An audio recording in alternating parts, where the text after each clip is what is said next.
Hello नमस्ते नमस्कार सबैजनालाई मेरो युट्युब च्यानलमा हजुरहरूलाई स्वागत छ।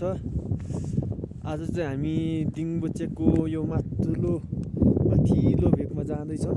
धेरै माथिसम्म जाने छ आज हामी। दिङबुचेको भ्यूहरू चाहिँ धेरै राम्रो छ। आज मौसम पनि क्लियर भएकोले गर्दा हामी चाहिँ त्यसो सानो भ्लग बनाऊ भनेर माथि डाँडातिर जाँदैछौँ। जाडो पनि भइरहेछ, हावा नि चलिरहेछ।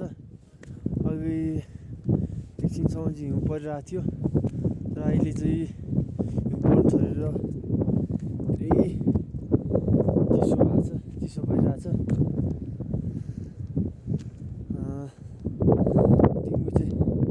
दिङबुचेको माथि टपबाट चाहिँ यस्तो देखिन्छ साथीहरू। दिङबुचेलाई चाहिँ यस्तो दामी देखिन्छ। यो माथिको चाहिँ आमो रोप्नु हिमाल हो। यो चाहिँ विन्टरमा चढ्छ यो हिमाल चाहिँ। र माथि चाहिँ हिउँ परिरहेछ गाइज, धेरै माथि चाहिँ। युट्युब चाहिँ भर्खर नयाँ खोल्या हो, त्यसैले गर्दा हजुरहरू सबैजना सब्सक्राइब गरिदिनु होला। कस्तो हुन्छ भिडियो कमेन्ट गरिदिनु होला। राम्रो नराम्रो के छ कमेन्ट गरिदिनु होला, किनभने धेरै राम्रो त बनाउनु आउँदैन होइन गाइज। हजुरहरूले कस्तो लाग्छ कमेन्ट छोडिदिनु होला र सेयर पनि गरिदिनु होला, सबैजना पनि गरिदिनु होला।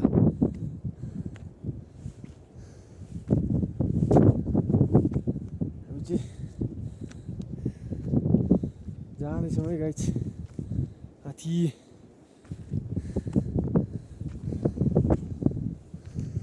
ठ्याक्कै त्यो माथिको देखिने चुच्चुक डाँडासम्म गाइज। हिमालहरू पनि आज दामी देखिरहेछ, मौसम क्लियर भएकोले गर्दाखेरि।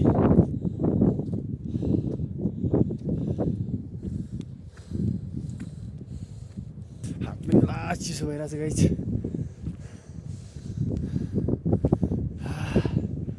Beautiful village Dingboche. टप गयो त्यति नै राम्रो देखिन्छ है गाइज। दिङबुचेबाट देखिने हिमालहरू, दिङबुचेबाट देखिने भ्यूहरू।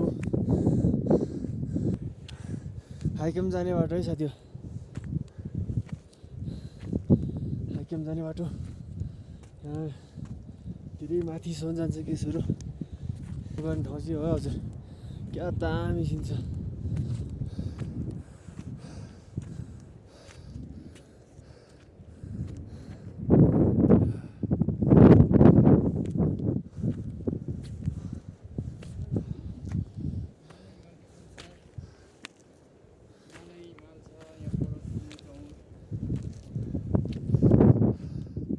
क्या दामी, वाउ।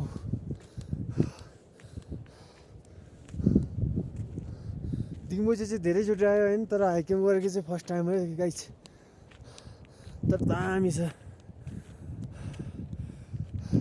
माथि चाहिँ पुरै हिउँ परिरहेछ कि गाइज, हल्का दामी परिरहेछ गाइज है। यो हावा चिसो पनि छ, हावा पनि हल्का चलिरहेछ। जाने बाटो चाहिँ गाइज पर त्यहाँ हिमाल देख्नेबाट यता भित्र छिर्नुपर्छ गाइज होइन। यो तल देखिने बाटो चाहिँ गाइज ठ्याक्कै base camp, Everest base camp जाने बाटो हो यो चाहिँ। फिटबाट जान्छ गाइज एभरेस्ट जाने बाटो चाहिँ यो हो। दामी छ गाइज। चिसो लास्ट परिरहेछ गाइज दिङबुचेमा।